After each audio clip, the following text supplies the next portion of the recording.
शांति है, न दुख है, न बिछुड़ना है, न मरना है। ये रहस्य केवल प्रभु ही जानते हैं। अगर कोई महापुरुष, ब्रह्म ऋषि, मुनि, योगी जान पाया तो इन्हीं के जनाए श्वेई जानई जे ही देहु जनाई। जो प्रभु की वाणी का मनन, चिंतन और आचरण में उतारा, वही प्रभु की वाणी का परम लाभ प्राप्त किया। केवल सुनकर वाह वाह करने वाले देखते रह गए, लक्ष्य तक नहीं पहुंच पाए। ये वाह कहने वाला मार्ग नहीं है, ये स्वीकृति करके चलने वाला मार्ग है। प्रभु ने कहा, मैया शक्त मनाह पार, कि अपने हृदय से प्रभु बिना प्रश्न किए ये बात कह रहे हैं। इसमें अतिशय प्रेम है। प्रश्न का उत्तर पीछे दे दिया। तपस्वियों से भी, ज्ञानियों से भी और कर्मकांडियों से भी योगी श्रेष्ठ है। इसलिए अर्जुन तुम योगी बनो। तो कौन सा योगी? श्री भगवान कहते हैं, जो मेरे में समर्पित चित्त वाला, अनन्य आश्रय लेकर श्रद्धा पूर्वक मेरा भजन करता है निरंतर, वो सर्वश्रेष्ठ योगी है मेरे मत में। प्रश्न का उत्तर हो गया। अब प्रभु अपनी तरफ से कृपा करके बोल रहे हैं, मयि आसक्त मनः पार्थ। हे प्यारे अर्जुन, जो मेरे में आसक्त चित्त हो गया है, आसक्ति उसी से होती है जिससे अपनापन होता है। अपनापन जिससे होता है उसमें महत्व बुद्धि हो जाती है। जहां महत्व बुद्धि हुई वहीं मन आसक्त हो जाता है। मय्यासक्त मनः पार्थ, तुम्हारा मन मेरे में आसक्त हो जाए, मेरे आसक्त हो जाए, ये बड़ी बात है। प्रभु में आसक्ति, ये बिना भगवत प्रेमी महात्माओं के संग के ये स्थिति नहीं आती है। जब प्रभु कृपा करते हैं तो सत्संग देते हैं, और सत्संग से असत का त्याग होता है। असत के त्याग से सत में महत्व बुद्धि होती है। महत्व बुद्धि होने से मन निरंतरता बनाए हुए मनन करने लगता है। जहां मनन प्रारंभ हुआ फिर आसक्ति आ जाती है, वो मय्यासक्त मना हो जाता है। योगम युञ्जन मदाश्रयः, ये योगम युञ्जन का भाव तभी समझ में आएगा जब मदाश्रय हो जाए। हमारा जन्म सिद्ध संबंध प्रभु से है, कोई लगाए जोरे का नहीं है, केवल माना हुआ संबंध नहीं है। हम प्रभु के ही अंश हैं। इसमें किसी भी तरह की कोई साधना करके अनुभूति करने की बात नहीं है। ये केवल स्वीकार करने की बात है। हम प्रभु के हैं, पहले भी थे, अब भी हैं, आगे भी रहेंगे। पर ये बात हमने माया के इस प्रभाव से विस्मृत कर दी, भूल गए। सारे उपदेशों का एक ही परिणाम होता है, अखंड स्मृति प्राप्त होना। नष्टो मोहा स्मृतिर लब्ध्वा त्वत्प्रसादान मयाच्युतः। हे अच्युत, आपकी कृपा प्रसाद से मोह का नाश हो गया और आपकी अखंड स्मृति प्राप्त हो गई। ये अर्जुन जी भगवद्वाणी गीता का श्रवण करने के बाद बोल रहे हैं। मोह का नाश हो गया, अखंड स्मृति प्राप्त हो गई आपके कृपा प्रसाद से, हे अच्युत। उपासक किसी न किसी का आश्रय लेकर ही जीवन व्यतीत करता है।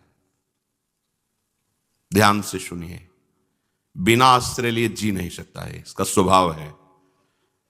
स्त्री के आसक्त आश्रय, या पुरुष शरीर के आसक्त आश्रय, या अमुक नशे के, या अमुक पदार्थ के, या अमुक पदवी के, या अपने शरीर के, कहीं ना कहीं एक आश्रय नहीं, अनेक आश्रय लिए है। इसका स्वभाव है आश्रय लेना। देख लीजिए आप, इसका स्वभाव है आश्रय लेना। ये बिना आश्रय के एक क्षण नहीं रह सकता। जब उसको कोई आश्रय नजर नहीं आता है तो मृत्यु का आश्रय ले लेता है। मरना अच्छा है, मेरा कोई नहीं है।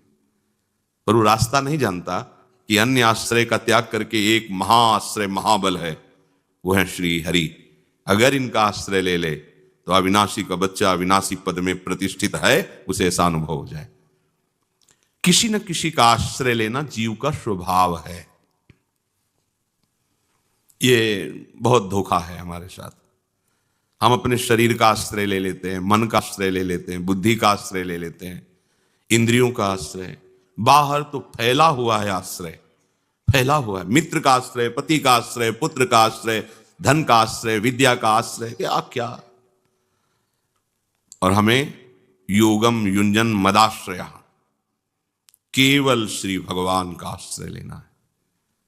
ये साधारण बात नहीं है, कहने में तो आ गया, लेकिन ये साधारण बात नहीं। फैल पर मन सिमटत नाही, इंद्रिन लेनी जीत। इंद्रियों ने हमें अपने अधीन कर लिया और मन अन्य आश्रय में इतना फैल गया है। एक एक वृत्ति देखो, सब वृत्ति आश्रित है किसी न किसी विषय, किसी न किसी व्यक्ति, स्थान। हम इसके बिना नहीं जी सकते, हम इसके बिना नहीं जी सकते। हमारा अस्तित्व तो क्या रह गया। लोग इतनी मूढ़ता में हैं कि वो समझते हैं शास्त्र की पराधीनता, ईश्वर की पराधीनता, गुरु की पराधीनता या वयोवृद्ध सदगुरुदेव के समान जो संत जन, ज्ञानी जन हैं, इनकी पराधीनता नहीं। स्वतंत्रता ठीक है। तो आप देखो किसको आप स्वतंत्रता कह रहे हैं। इंद्रिय तुम्हें परास्त किए हैं, इंद्रियों की पराधीनता तुम अपनी स्वतंत्रता मानते हो। मन भोगों में मनन करके, संकल्प करके घूम रहा है, इसे तुम स्वाधीनता मानते हो।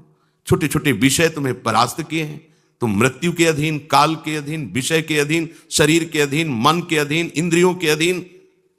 तुम कह रहे हो हमको स्वतंत्रता प्रिय है। सबको स्वतंत्रता प्रिय अच्छा लगता है, स्वतंत्र होना अच्छा लगता है, पर इनकी परतंत्रता से हटो तब जानोगे स्वतंत्रता किसे कहते हैं। इनकी परतंत्रता से हटने के लिए ईश्वर की अधीनता, ईश्वर स्वरूप सदगुरुदेव की अधीनता अत्यंत आवश्यक है।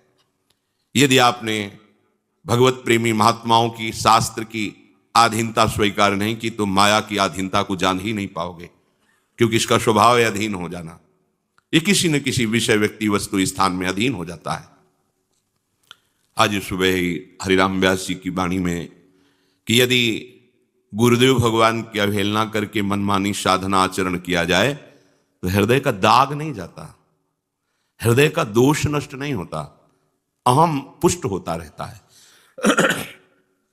और जो केवल सदगुरुदेव की अधीनता स्वीकार कर लेता है तो उसको विशेष साधना नहीं करनी पड़ती।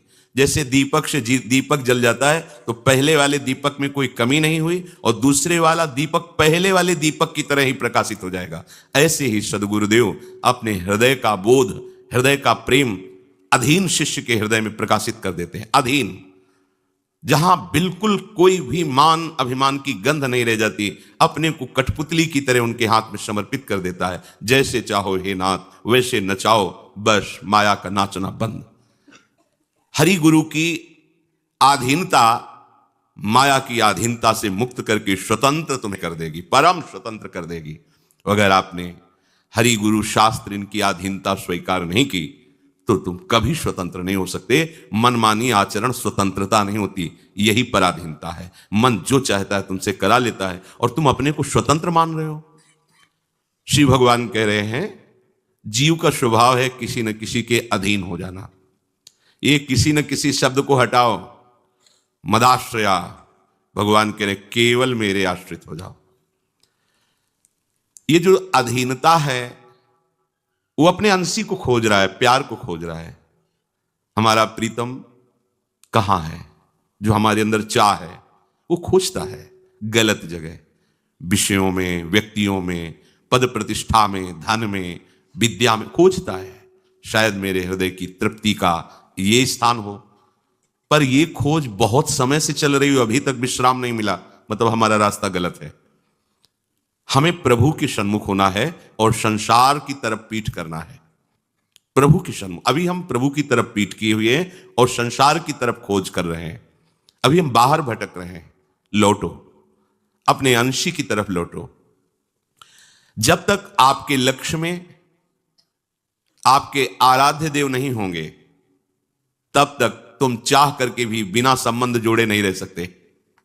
ध्यान से सुनो, जब तक तुम श्यामा श्याम से अपना संबंध जो है उसे स्वीकार नहीं करते और केवल उसी संबंध को स्वीकार नहीं करते, केवल वही संबंध, तब तक तुम्हें कहीं ना कहीं फंसना ही पड़ेगा। पक्का कहीं ना कहीं फंसना पड़ेगा। शरीर प्रकृति का अंश है और आप परमात्मा के अंश हैं। प्रकृति की किसी भी वस्तु, व्यक्ति, स्थान से आपकी तृप्ति कभी ना हुई है, ना हो रही है और ना होगी, क्योंकि आप परमात्मा के अंश हैं। तो आपको प्रभु से ही तृप्ति होगी। जहां हमारे अंशी मिले तो हृदय कह पड़ता है अब कछु नाथ न चाही मोरे। नहीं स्वात्मारामम विषय मृग तृष्णाम भ्रमयति। आत्माराम पुरुष कभी विषय तृष्णा में, मृग तृष्णा में भ्रमित नहीं होता। आप शरीर को मैं माने हुए हैं तो प्रकृति से रचा हुआ शरीर प्रकृति की तरफ ही आपको घसीटेगा, प्रभु से विमुख कर देगा। बहुत सुंदर बात, यही हो रहा है। फिर वो मानने लगता है ये कि मेरे शरीर की मनचाही भोग सामग्री मिले, यही भगवत आराधना का फल है, यही साधना का फल है। बस मेरे को जो चाहिए वो मिलता रहे, मेरे को, मेरी इंद्रियों को, मेरे मन को, मेरे शरीर को। भूल गया उसे क्या चाहिए। वो दूसरों की चाह को अपनी चाह मान लिया। प्रकृति के बने हुए शरीर से, प्रकृति के अंतःकरण से, प्रकृति के आकर्षण को अपना आकर्षण मान लिया। मुझे ये चाहिए नहीं। सच्ची मानिए, यही फंसा हुआ, यही जड़ चेतन की ग्रंथि है। अपने को प्रकृति का मान करके, अर्थात शरीर मान करके, और शरीर की आवश्यकताओं की पूर्ति को अपनी चाह मान करके हम पूरा का पूरा जन्म नष्ट कर देते हैं। अंदर से ही रहता है कि अगर मेरी चाही वस्तुएं मिलने लगे, चाहे भोग मिलने लगे, तो मैं निहाल हो जाऊंगा। आप विश्वास कीजिए, जो आप चाह रहे हैं वो किसी को सब कुछ प्राप्त है, लेकिन वो आपसे ज्यादा जल रहा है, क्योंकि उसकी और बड़ी चाह हो गई है। जिसको आप देखकर आकर्षित हो रहे हो, उसी वस्तु को भोगने वाला किसी और वस्तु की तरफ देख रहा है, क्योंकि वहां उसको तृप्ति ही नहीं मिली, क्योंकि है ही नहीं। इसलिए इस रहस्य को भगवान जानते हैं और भगवान आदेश कर रहे हैं, यदि आप शांति चाहते हो, आनंद चाहते हो, सुख चाहते हो, दुख से बचना चाहते हो, राधा मदाश्रया। ये बड़े प्रेम की बात है। आप भगवान के आश्रित हो जाएंगे तो कुछ बढ़ थोड़ी जाएगा भगवान का, कि भगवान चाह करके करें तुम मुझे प्रणाम करो, मेरा गुणगान करो। अरे उनका गुणगान तो वेद करते करते, भगवान शेष जी बड़े बड़े महापुरुष करते करते अभी तक अंत नहीं पाए हैं। वो अनंत हैं, वो तो हमारे कल्याण के लिए, हमारे आनंद के लिए बोल रहे हैं। आपको सर्वोपरि प्रभु की शरणागति स्वीकार करनी है। आश्रय, सहारा, अवलंबन एकमात्र केवल प्रभु का, विश्वास एकमात्र प्रभु का। प्रभु का नाम है असरण शरण। पहले असरण हो, कोई तुम्हारा नहीं है रक्षा करने वाला, कोई तुम्हारी चाहत को पूर्ण कर सके ऐसा त्रिभुवन में न वस्तु है, न व्यक्ति है, न स्थान है, न पद प्रतिष्ठा है। पहले असरण हो। हम लोग अशरण नहीं होते तो फिर शरण कैसे हो जाएंगे। श्री हरिराम व्यास जी कहते हैं, असरण शरण श्याम जू को बानो, अशरण शरण श्याम जू को बानो, बड़ो विरद पतितल को पावन, ये भक्त निहाथ बिकानो, असरन शरण श्याम जू को बानो, शुक नारद जाको